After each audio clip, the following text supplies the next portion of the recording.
ومن يضلل فلا هادي له ونشهد ان لا اله الا الله وحده لا شريك له ونشهد ان سيدنا ومولانا محمدا عبده ورسوله اما بعد اعوذ بالله من الشيطان الرجيم بسم الله الرحمن الرحيم يا ايها الذين امنوا لا تتخذوا اليهود والنصارى اولياء بعضهم يا ايها الذين امنوا لا تتخذوا اليهود والنصارى اولياء بعضهم فانهم منكم ومن يتولهم منهم فان الله لا يهدي القوم الكافرين. وقال تعالى سبحان الذي سخر لنا ومنا المؤمنين.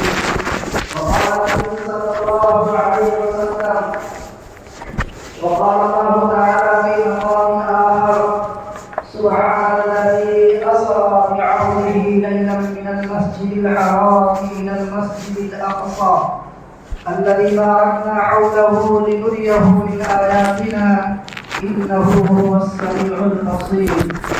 وقال تعالى إنما المؤمنون إخوة. صدق الله العظيم وصدق رسوله النبي الكريم ونحن على ذلك لمن الشاهدين والشاكرين والحمد لله رب العالمین. وہ بجلی کا کڑکا تھا یا صوت حادی، وہ بجلی کا کڑکا تھا یا صوت حادی، عرب کی زمین جس نے ساری ہلا دی، رہے اس سے محروم بحر و نبر، بھری ہو گئی ساری بستی خدا کی. معزز سامعین کرام، بزرگان دین اور میرے دینی بھائیوں، جیسا کہ ہم پچھلے کئی ہفتوں سے سیرت کے اوپر باتیں سنی اور آج بھی اسی کے عنوان پر بات کرنا ہے، لیکن اس سے پہلے بہت ساری باتیں دل میں آتی ہے، اس کا ظاہر کر دینا ضروری سمجھا جاتا ہے ماحول کے اعتبار سے. حالانکہ نہ بولنا یہ بھی ایمان کے خلاف ہے، خاموش رہنا ایک مسلمان کی شان کے خلاف، ایمان کی شان کے خلاف.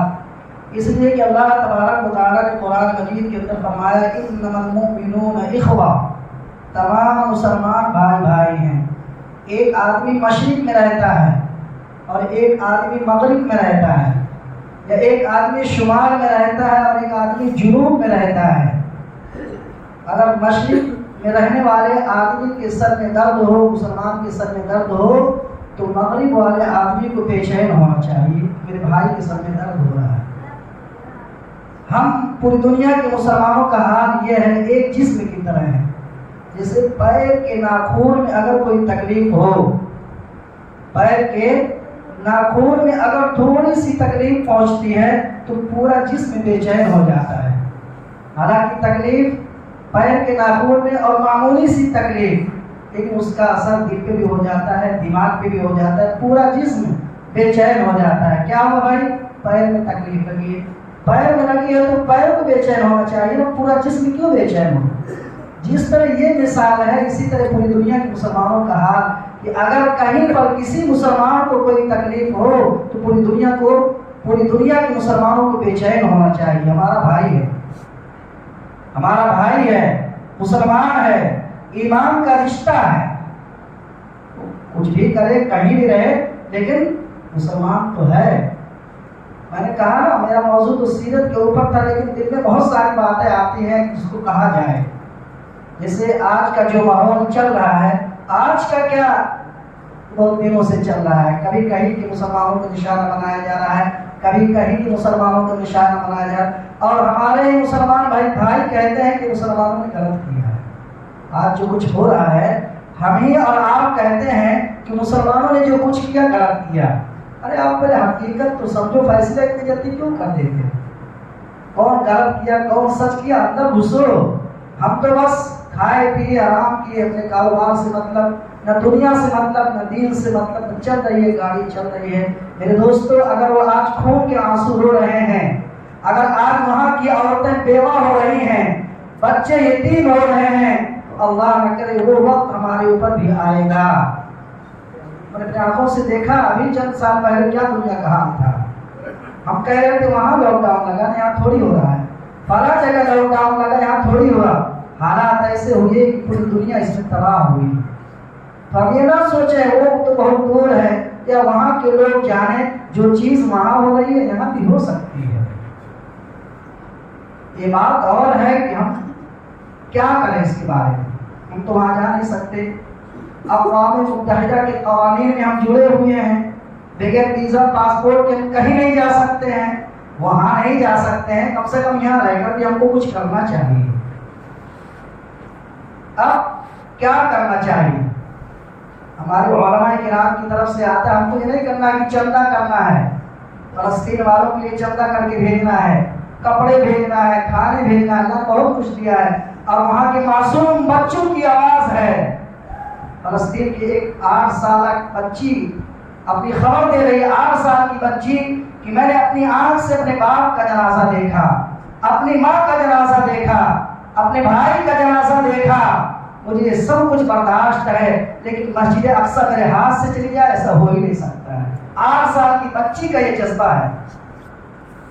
ہم مسلمانوں کے اندر کیا جذبہ ہونا چاہیے؟ دوستوں بات کڑوی ہے، آج مسلمان بزدل ہو گیا ہے، آج مسلمان کے اندر ہمت نہیں، طاقت نہیں، اس لیے کہ ہمارا ایمان کمزور ہو چکا ہے۔ ہم صرف مسلمان نام کے رہ گئے ہیں۔ میں تو کہتا ہوں کہ اگر وہاں کے مسلمانوں کو کوئی تکلیف ہے، یا دنیا کے کسی کونے میں مسلمانوں کو تکلیف ہے، تو دنیا بھر کے سارے مسلمانوں کو اس تکلیف کے شریک ہونا چاہیے۔ اگر ہم کچھ نہیں کر سکتے ہیں، وہاں نہیں جا سکتے ہیں، کچھ دے نہیں سکتے ہیں، اللہ نے ہمارے پاس ایک بہت بڑا ہتھیار دیا ہے، اور ایسی چیز ہے جو پوری دنیا کو جھکا سکتی ہے، دعا۔ اللہ کے نبی صلی اللہ علیہ وسلم نے فرمایا الدعاء مخ العبادہ، دعا عبادتوں میں سے سب سے اہم چیز ہے۔ یہ دعا کو آدمی کی تقدیر بدل دیتی ہے۔ اس دعا کے اندر اللہ نے وہ تاثیر رکھی ہے، وہ طاقت رکھی ہے کہ اگر آدمی اپنا کانٹیکٹ اللہ سے کر لے تو اس کی تقدیر بھی بدل جاتی ہے۔ لیکن کرے تو کوئی، میں نے کہا نا ہمارے کوئی فکر نہیں، صبح ہوتی ہے، شام ہوتی ہے، کھاتے ہیں پیتے ہیں، کاروبار میں ٹھیک ہے، ہمارا کام ہے کرنا ہے، لیکن میرے دوستو وہاں کی بھی فکر کرنی چاہیے۔ کچھ نہیں کر سکتے، کم سے کم 2 رکعت تہجد پڑھ کے ان کے لیے دعا کیجیے، کچھ صدقہ خیرات کر کے ان کے لیے مدد کیجیے، تنہائی میں روئیے، تنہائی میں بیٹھ کے اللہ سے اپنا کانٹیکٹ جوڑیے۔ معصوم بچے ہم روزانہ سنتے ہیں، کتنے معصوم بچوں کی جان گئی، اتنے آدمیوں کی جان گئی، خالی سننے کے لیے ہوتا ہے۔ وہ بڑی مقدس جگہ ہے جہاں یہ ماحول پیدا ہو رہا ہے۔ آج یہ حال جہاں پہ حالات صحیح نہیں ہے، حدیث پاک میں آتا ہے اللہ کے نبی صلی اللہ علیہ وسلم نے 1400 سال پہلے، 1450 سال پہلے اعلان کر دیا تھا، اگر فلسطین اور ملک شام کے مسلمان امن میں ہیں، سکون میں ہیں، تو پوری دنیا کے مسلمان سکون میں رہیں گے۔ اور اگر وہاں مسلمانوں کو کوئی تکلیف پہنچتی ہے، ایمان والوں کو کوئی تکلیف پہنچتی ہے، تو پوری دنیا میں مسلمانوں کو سکون نہیں ہو سکتا ہے۔ مت سوچے آج ہم کو سکون ہے، اطمینان ہے، ٹھیک ہے، انتظار کیجیے، وہ گھڑی قریب یہاں بھی پہنچے گی۔ اللہ نہ کرے اگر معاملہ پلٹی ہو گیا تو پوری دنیا میں مسلمان پھر باقی نہیں رہیں گے۔ ان کی شادی اور ان کی چاہت یہی ہے۔ اب میں بتاؤں تھوڑی سی بات ہے، اسرائیل ہے کیا؟ آپ مجھ سے زیادہ جانتے ہیں، آپ کو معلومات مجھ سے زیادہ، میں تو کچھ بھی نہیں جانتا اس بارے میں، لیکن جب سے ایسا ہو رہا ہے تھوڑا تھوڑا اپنے بزرگوں سے سنا، علماء کرام کی باتوں سے ہمیں لگا کہ اسرائیل ہے کیا، تھوڑی سی روشنی اس کے اوپر ڈالنا مناسب ہے۔ آج پوری دنیا کے اوپر اسرائیل کیوں چھایا ہوا ہے؟ اسرائیل الگ سے کوئی ملک نہیں تھا، جیسے سعودی عرب ہے، پاکستان ہے یا مصر ہے، یہ سب پرانے ملک پہلے سے تھے، آج بھی ہے۔ اسرائیل پہلے سے کوئی ملک نہیں تھا، ایک گنے چنے چند لوگ تھے، مار کھائے ہوئے لوگ، کھڑے ہوئے لوگ تھے۔ یہ فلسطین میں آئے کہ فلسطین مسلمانوں کو رحم آیا، جو اہل عرب تھے ان کے دلوں میں رحم آیا کہ انسان ہے، چلو اگر یہ رہنا چاہتے ہمارے یہاں تو رہ لیں۔ فلسطینی آ کر کے تھوڑی تھوڑی جگہ خریدنے لگے کہ ہم کو یہاں رہنا ہے۔ بھائی کہو انسان تم بھی ہو، ہم انسان ہم بھی ہیں، لیکن ان کو کیا معلوم تھا کہ آگے ہمارے ہی گلے کا لقمہ بننے والے ہیں۔ ورنہ اسی وقت ختم کر دیتے تھے جس وقت فلسطین میں آئے، ننگے آئے تھے لوگ. اگر اوپر کپڑا ہے تو نیچے نہیں ہے، نیچے تھا تو اوپر نہیں ہے. آہستہ آہستہ آہستہ قبضہ کرتے چلے گئے. آج بھی لکھا بتاتے ہیں علماء کرام سے ہم نے سنا کہ 55 ملکوں کے بیچ میں 35 لاکھ لوگ، 35 لاکھ کی آبادی ہے. 55 ملک مسلمانوں کے جس کے بیچ میں اسرائیل گھرا ہوا ہے، لیکن 55 ملک مسلمانوں میں کسی کی ہمت نہیں کہ اس کو آنکھ دکھا دے. اس کی وجہ کیا؟ اتنا طاقتور کیسے بنا اسرائیل؟ اتنا طاقتور کیسے بنا؟ میرے دوستوں اور بزرگوں، دل کے کانوں سے سننے کی بات ہے. میرے نبی کی سیرت کو اس نے اپنایا، میرے نبی کی سیرت کو وہاں کے لوگوں نے اپنایا، میرے نبی کے طریقے کو انہوں نے اپنایا. آج دنیا کے اعتبار سے سب سے آگے نکل گئے. چوتھا پرائم منسٹر اسرائیل کا، چوتھا پرائم منسٹر جب بنا تو وہاں کی ایک لیڈیز تھی جس کا نام گولڈا ماہرہ تھا. گولڈا ماہرہ یہ چوتھی پرائم منسٹر وہاں کی بنی. اب جب وہ پرائم منسٹر بنی اس نے سب سے پہلے جو کام کیا، بڑے بڑے اور مضبوط ملکوں سے اس نے لڑائی کے سامان خریدنا شروع کر دیا. اس کی سوچ بھی بتاتے ہیں کہاں سے شروع ہوئی، کہاں سے اس نے سیکھا. حالانکہ وہاں کی عوام اس کے ماتحت میں زندگی گزارنے والی قوم بھوکوں مر رہی تھی. اسرائیل کے جو گنے چنے لوگ تھے بھوکمری کے شکار تھے، اور ادھر پرائم منسٹر بنی ہوئی کیا کر رہی ہے؟ عرب سے، سعودی سے، نہ جانے دنیا بھر کے کتنے کتنے ملکوں سے وہ لڑائی کے سامان خرید رہی ہے. عوام نے شکایت بھی کی کہ آپ یہ کیا کر رہی ہیں، ہم بھوکے مر رہے ہیں، اسی پیسے کو ہمارے کھانے میں لگانا چاہیے اور آپ لڑائی کے سامان خریدنے لگی ہیں. تو اس نے کہا تم لوگ نہیں سمجھتے ہو، ابھی جو میں کر رہی ہوں کرنے تو بعد میں سمجھ میں آئے گا تم کو. لکھا ہے تاریخ میں اس نے ہر جگہ سے بڑے بڑے مضبوط ہتھیاروں کو خرید لیا، اور اس کے چند ہی سال کے بعد پھر لڑائی شروع ہو گئی.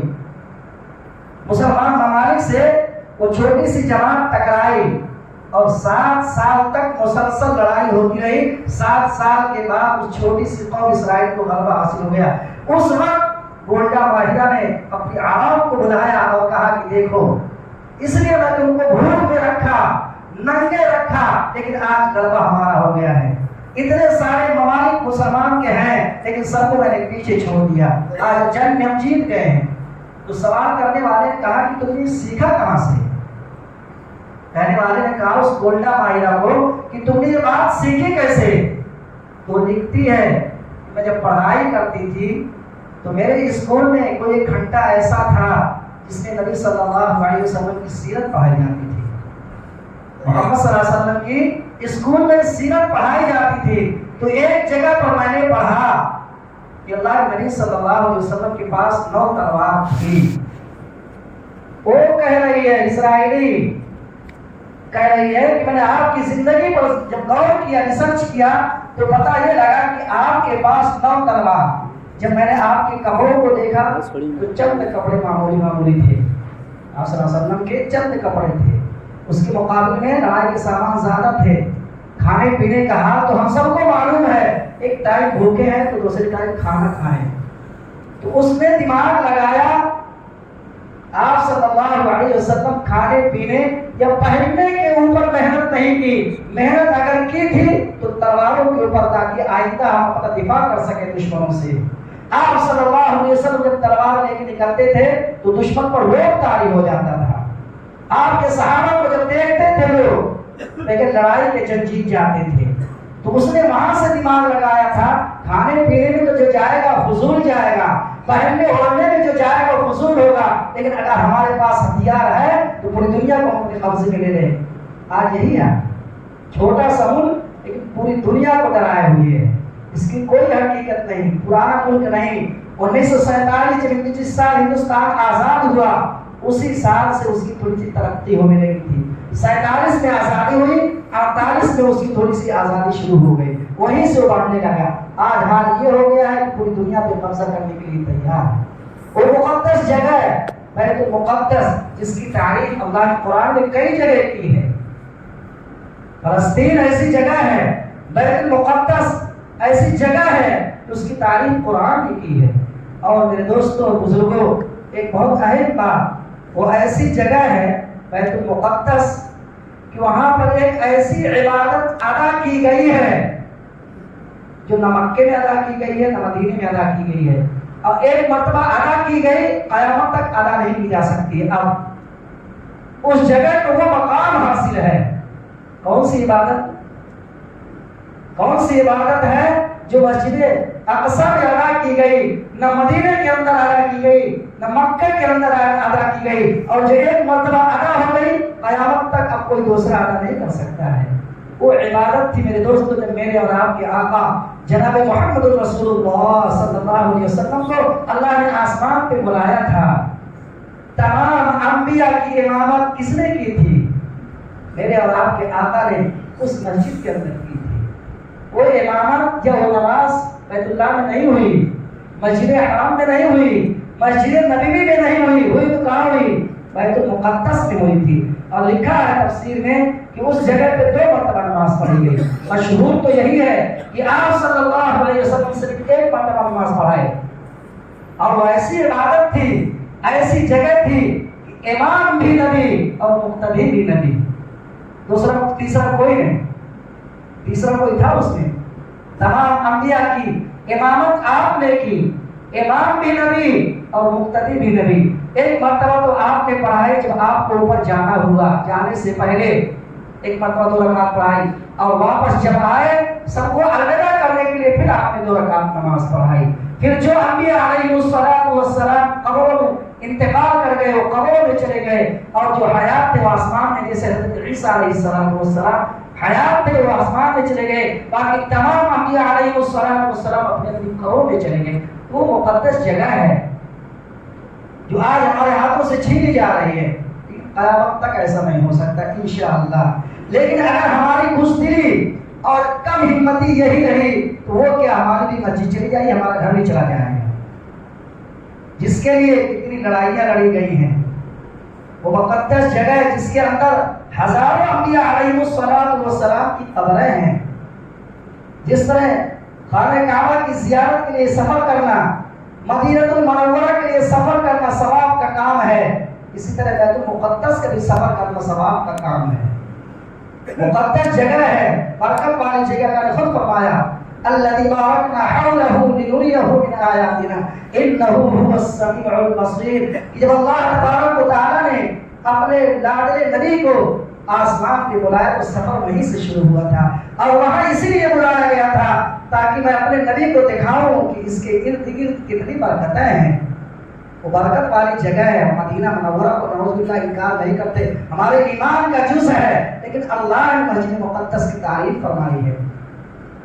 دوستو، یہودیوں سے نصرانیوں سے دوستی رکھنا، تعلق کرنا، یہ بالکل قرآن پاک نے فرمایا، اللہ تعالیٰ نے یا ایھا الذین آمنوا لا تتخذوا اليہود والنصارى اولیاء بعضهم اولیاء بعض، کہ اے ایمان والو تم کبھی ان کو اپنا دوست مت بناؤ، تمہارے دوست نہیں بن سکتے ہیں، وہ کبھی نہیں بنیں گے، کتنی بھی میٹھی میٹھی باتیں کر لیں، تمہارے گرہواروں میں ہاتھ ڈال دیں، لیکن وہ اپنا دوست ان کو نہیں بنائیں گے، اور جو ان کی طرح بننا چاہتا ہے، ان کے ساتھ رہنا چاہتا ہے، سمجھ لو کہ یہ بھی وہی ہے۔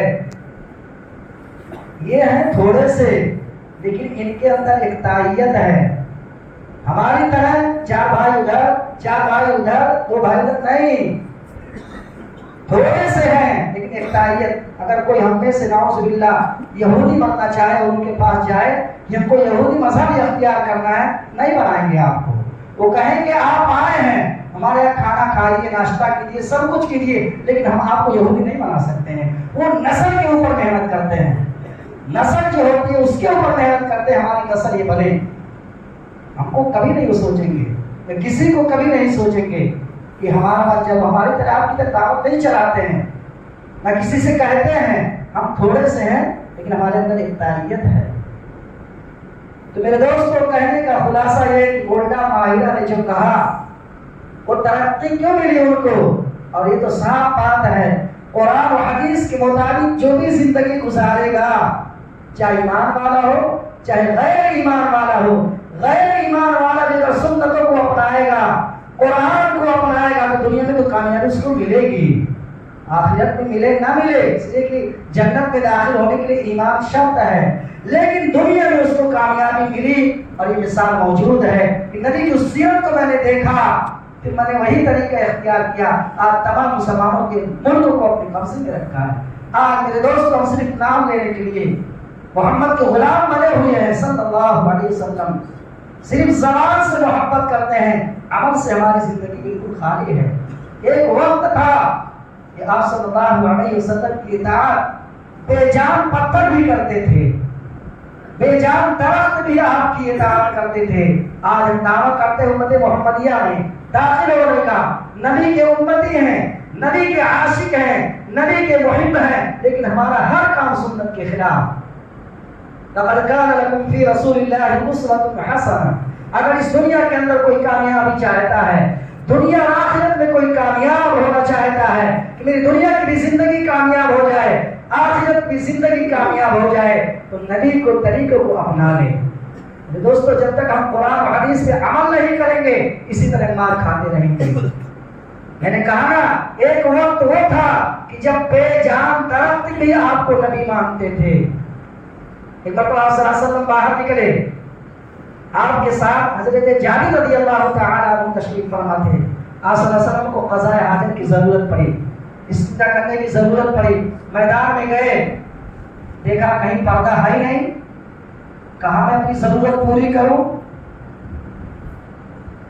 درخت کے اوپر نگاہ پڑی، چھوٹے چھوٹے درخت تھے، ایک وہاں ہے، ایک وہاں ہے، ایک وہاں ہے، لیکن وہاں پردہ نہیں ہو پاتا۔ اگر وہاں آپ ضرورت پوری کرتے تو پردہ نہیں ہوتا، اس لیے آپ وہاں نہیں گئے، بلکہ حضرت جابر رضی اللہ تعالی عنہ سے فرمایا کہ جابر ان درختوں کو کہو کہ اللہ کے نبی کے لیے پردہ بن جاؤ۔ بے جان درخت، ان درختوں سے کہو کہ تم اللہ کے نبی کے لیے پردہ بن جاؤ۔ حدیث پاک میں آتا ہے کہ حضرت جابر نے اپنی آواز لگائی کہ تم اللہ کے لیے پردہ بن جاؤ، اللہ کے نبی کی اپنی ضرورت پوری کرنی ہے۔ وہ چھوٹا سا درخت ادھر سے چل کے آ گیا، یہ چھوٹا سا درخت ادھر سے آیا، یہ درخت ادھر سے آیا اور ایک پردہ بن گیا۔ اور اللہ کے نبی صلی اللہ علیہ وسلم اپنی ضرورت اس کی پوری کر لیے، اس کے بعد پھر حکم دیا کہ تم سب اپنی اپنی جگہ چلے جاؤ۔ میرے دوستوں بے جان درخت مانتے تھے آپ کو نبی، آپ کی اطاعت کرتے تھے۔ آج ہم کیا کر رہے ہیں؟ صرف دعویٰ کرنے سے کام نہیں ہوگا، صرف زبان سے کہنے سے کچھ نہیں ہوگا، ہم سے زیادہ غیر لوگ آپ کا احترام کرتے ہیں۔ نبی کے نام پہ آج ہم لوگ بھٹکتا ہیں، کوئی کام ایسا نہیں ہے جو ہم سنت کے مطابق کرتے ہیں۔ اور میرے دوست یاد رکھیں جب تک ہماری زندگی سنت کے اوپر نہیں ہوگی، شریعت کے اوپر نہیں ہوگی، ہم کامیاب نہیں ہو سکتے ہیں۔ اللہ کے نبی صلی اللہ علیہ وسلم ایک مرتبہ جا رہے تھے، دیکھا چند صحابہ کرام بیٹھے ہوئے ہیں، پوچھا کیا بات ہے؟ سب نے کہا کہ اللہ کے نبی ہم کو بھوک لگی ہے، اللہ کے نبی ہم کو بھوک لگی ہے۔ تو آپ نے خود فرمایا کہ مجھے بھی بھوک لگی ہے، کھانے کے لیے کچھ نہیں، کیا کیا جائے؟ اتنے میں دیکھا صلی اللہ علیہ وسلم نے کہ حضرت عمر، حضرت ابوبکر صدیق رضی اللہ تعالی عنہ آ رہے ہیں۔ آپ صلی اللہ علیہ وسلم نے پوچھا کہ کہاں جا رہے ہو؟ ان دونوں نے بھی کہا کہ اللہ کے نبی ہم کو بھوک ستائی ہے، بھوک بڑی زور کی لگی ہے۔ سب لوگ ایک جگہ مل کے بیٹھ گئے، صحابہ کرام بھی، اللہ کے نبی نے بھی۔ حضرت علی رضی اللہ تعالی عنہ اس مجلس میں موجود تھے۔ آپ نے حضرت علی کو مخاطب کیا اور کہا کہ علی کھڑے ہو جاؤ، اور سامنے کھجور کا درخت ہے، جا کے اس سے کہو کہ اللہ کے نبی کی خدمت میں تازہ کھجور پیش کرے۔ حالانکہ ٹھنڈی کا موسم تھا، کھجور ٹھنڈی میں نہیں ہوتا ہے، گرمی کے موسم میں کھجور کی پیداوار بہت زیادہ ہوتی ہے، جتنی زیادہ گرمی پڑتی ہے اتنا زیادہ کھجور کی پیداوار ہوتی ہے۔ موسم ٹھنڈی کا تھا، سب کو بھوک لگی ہوئی ہے، آپ نے اپنا فرمان حضرت علی کے ذریعے اس درخت سے پہنچایا۔ حضرت علی نے یہ نہیں کہا کہ اللہ کے نبی یہ ٹھنڈی کا موسم ہے، یہاں کہاں کھجور ملے گی، اور اس میں تو کچھ دکھ بھی نہیں رہا ہے۔ لکھا ہے کہ اگر حضرت علی رضی اللہ تعالی عنہ یہ سوال کر دیتے کہ اللہ کے نبی ٹھنڈی کا موسم ہے، کھجور کہاں سے ملے گی، اس وقت برکتوں کا دروازہ بند ہو جاتا، لیکن انہوں نے سوال نہیں کیا، اللہ کے نبی کا حکم تیار ہو گئے۔ جیسے آپ صلی اللہ علیہ وسلم نے فرمایا کہ ایک مرتبہ میں جا رہا تھا، ایک جگہ کھانا بن رہا تھا، باورچی سے میں نے کہا کہ مجھے ران نکال کر دے دو۔ بکرے کی دونوں آگے کے پائے کو ران آپ صلی اللہ علیہ وسلم کو بہت پسند تھی، باورچی نکال کے دے دیا. آپ صلی اللہ علیہ وسلم دونوں ہاتھ سے پکڑے اس کو کھینچ کھینچ کے کھانے لگے. ایک کھا لیا, پھر باورچی سے کہا دوسری ران لاؤ. باورچی نے دوسری بھی دے دیا. آپ صلی اللہ علیہ وسلم وہ بھی کھا لیے. پھر کہا آپ صلی اللہ علیہ وسلم نے تیسری ران لاؤ. باورچی تعجب میں پڑ گیا کہ اللہ کے نبی بکری کو تو 2 ہی ران ہوتی ہے, تیسری میں کہاں سے لے کے آؤں. کیا کہا کہ بکری کو تو 2 ہی ران ہوتی ہے, میں نے دونوں آپ کو دے دیا, اب تیسری کہاں سے لے کے آؤں. اللہ کے نبی نے فرمایا کہ تیرا ناس ہو, اگر تو اس میں ہاتھ ڈالتا تو اللہ مجھے اس وقت تک کھلاتا جب تک میں کھاتا رہتا. اگر تو اس میں بنا قیل قال کے ہاتھ ڈال دیتا اس نیت سے کہ مجھے ران نکالنا ہے, تو اللہ مجھے اس وقت تک کھلاتا جب تک میں کھاتا رہتا, لیکن تو نے سوال کر دیا, بند ہو گیا. اسی طریقے سے حضرت علی رضی اللہ تعالیٰ عنہ اٹھے گئے. یہ نہیں کہا کہ اللہ کے نبی ٹھنڈی کا موسم ہے, اٹھے گئے اور جا کر کے کہا کھجور کے درخت سے یا ایھا النخل, اے درخت اللہ کے نبی کی خدمت میں تازہ کھجور پیش کرو. یہ کہا ہے کہ اس کے پتوں سے ایک دم تازہ تازہ بہترین کھجور ٹپ ٹپ ٹپکنے لگا. بے موسم بے پھل والا موسم, اس کے اوپر جا کر کے نبی کا حکم لگایا جاتا ہے, نبی کا حوالہ دیا جاتا ہے, تو اس سوکھے درخت سے بے پھل والے درخت سے تازہ اور بہترین کھجور ٹپ ٹپ ٹپکنے لگی. پوری چادر بھر گئی. تمام لوگوں نے مل کر دکھایا, اللہ کے نبی صلی اللہ علیہ وسلم نے دکھایا. جو کچھ بچی آپ نے فرمایا کہ علی سے کہ علی جو کچھ بچی لے جا کے فاطمہ کو دے دو, اس لیے کہ میرے بچے کئی دن سے بھوکے ہیں. میرے دوستوں, میرے نبی کو درختوں نے مانا, پتھروں نے مانا, سب نے مانا. اگر نہیں مانا تو صرف ہم نے اور آپ نے نہیں مانا, مانا بھی تو صرف زبان سے مانا. اس لیے آج میرے دوستوں جگہ جگہ دنیا بھر میں مسلمان بدنام ہو رہا ہے. وجہ اس کی یہی ہے کہ ہم صرف کہنے کے مسلمان, نہ ہمارے اندر اللہ کے حکم کا خوف, نہ اللہ کے نبی کی محبت ہے. اگر اللہ کے نبی کی محبت ہوتی, اللہ کے نبی کے طریقے پہ چلنے کا اگر خوف ہوتا, تو آج دنیا ہم کو آنکھ نہیں دکھا سکتی تھی. اس لیے کہ مسلمانوں کو اللہ تعالیٰ نے اس دنیا کے اندر بھیجا ہے دوسروں کو راستہ دکھانے کے لیے. کنتم خیر امۃ اخرجت للناس تأمرون بالمعروف وتنہون عن المنکر, کہ ہم نے تو تم کو دنیا میں اس لیے بھیجا ہے کہ تمہارے پیچھے لوگ چلیں, لیکن آج ہم نے اپنا حال یہ بنا لیا ہے کہ ہم پیچھے چلنے والے بن گئے ہیں. جس کو دیکھو, جس کا دیکھو ہمارے دل کے اندر ڈر, خوف, اور ہم کہتے ہیں کہ مسلمان ستائے جا رہے ہیں. میرے دوستوں, میں نے کہا کہ اگر یہی حالت رہ گئی, اسی طرح کا ہم سستی میں زندگی گزارتے رہے, تو اس سے بھی برا حال ہم سب کا ہونے والا ہے. ابھی بھی وقت ہے, ابھی بھی ٹائم ہے, وقت ہے. ہم اپنے بارے میں, اپنے مقصد زندگی کو نگاہوں کے سامنے رکھیں, پھر دیکھیں کیا ہوتا ہے. پوری دنیا کا قائم پلٹ جائے گا. ایک کیا کئی اسرائیلی ملک اس طرح سے آئے, کوئی کچھ نہیں کر سکتا ہے. لیکن شرط یہ ہے کہ پہلے ہم اپنے آپ کو محمدی بنائیں, سچا محمدی, صرف زبان سے کہنے والا نہیں. اگر ہمارے سامنے فرائض واجبات تو بہت دور کی بات ہے, سنت کے خلاف کوئی کام کرتا ہے, تب بھی ہمارے دل میں درد ہونا چاہیے. ہمارے سامنے, ہمارے گھروں میں, ہمارے محلے میں, ہمارے معاشرے میں اگر کوئی سنت کے خلاف کام کرے تو ہم سب کو اس کے اوپر بیدار ہونا چاہیے. فرض اور واجبات تو دور کی بات, آج ہمارا حال یہ ہے, سنت تو بہت دور کی بات ہے, فرض ہی ہم نہیں ہم پورا کرتے ہیں, پھر ہم کہتے ہیں کہ ہم کچھ لے جا رہے ہیں. میرے دوستو, ہم سب کے لیے ضروری ہے, خاص کر کے فلسطین کے مسلمانوں کے لیے دعاؤں کا اہتمام کریں. یہاں تو دعا جو بھی کچھ ہوتی ہے چھوٹی موٹی ہوتی ہے, لیکن ہم اپنا بھائی, میں کہتا ہوں کہ اگر ہمارا سگا بھائی کہیں کسی وجہ سے کوئی اس کے اوپر ظلم کر رہا ہے, کوئی اس کو مار رہا ہے, کاٹ رہا ہے, تو کیا ہم اپنے گھر میں اطمینان سے بیٹھے رہیں گے؟ ہم تو فوراً بدلہ لینے کے لیے تیار ہو جائیں گے. اگر ہم وہاں نہیں جا سکتے ہیں تو تنہائیوں میں بیٹھ کر کے, راتوں کے آخری پہر میں اٹھ کر کے میرے دوست ان کے لیے دعائیں کریں, قرآن پاک پڑھ کر کے دعائیں کریں, روزہ رکھ کر کے دعائیں کریں. وہ بھی ہمارے بھائی ہیں. میں نے کہا نا, کتنی عورتیں بیچاری بیوہ ہو چکی ہیں, معصوم بچے یتیم ہو چکے ہیں, اور ایسی جگہوں پر وہ بمباری کرتے ہیں جہاں پر بہت سارے لوگ موجود رہتے ہیں, جیسے ہاسپٹل میں کی, اسکولوں میں کی, ایک ساتھ کتنے 100 بچوں کی جانیں جاتی ہے. لیکن ان معصوم بچوں پر میرے دوستوں داد دینا چاہیے. چھوٹے چھوٹے بچوں کے اندر کیا ہمت اللہ نے ڈالی, سب کچھ ہو جائے ہم برداشت کر لیں, لیکن مسجد اقصی ہمارے ہاتھ سے چلے جائے, ایسا نہیں ہو سکتا ہے. اللہ تعالیٰ وہی ایمان اور اس سے بھی مضبوط ایمان ہم سب کو نصیب فرمائے اور نبی کے طریقے کے مطابق زندگی گزارنے والا بنائے. ثم حرر المسجد الأقصى من اليهود الغاصبين. وقال الله تبارك وتعالى: أعوذ بالله من الشيطان الرجيم. إن الله يأمر بالعدل والإحسان وإيتاء ذي القربى وينهى عن الفحشاء والمنكر والبغي يعظكم لعلكم تذكرون. اذكروا الله يذكركم وادعوه يستجب لكم ولذكر الله تعالى أعلى وأولى وأعز وأجل وأهم وأتم وأكبر.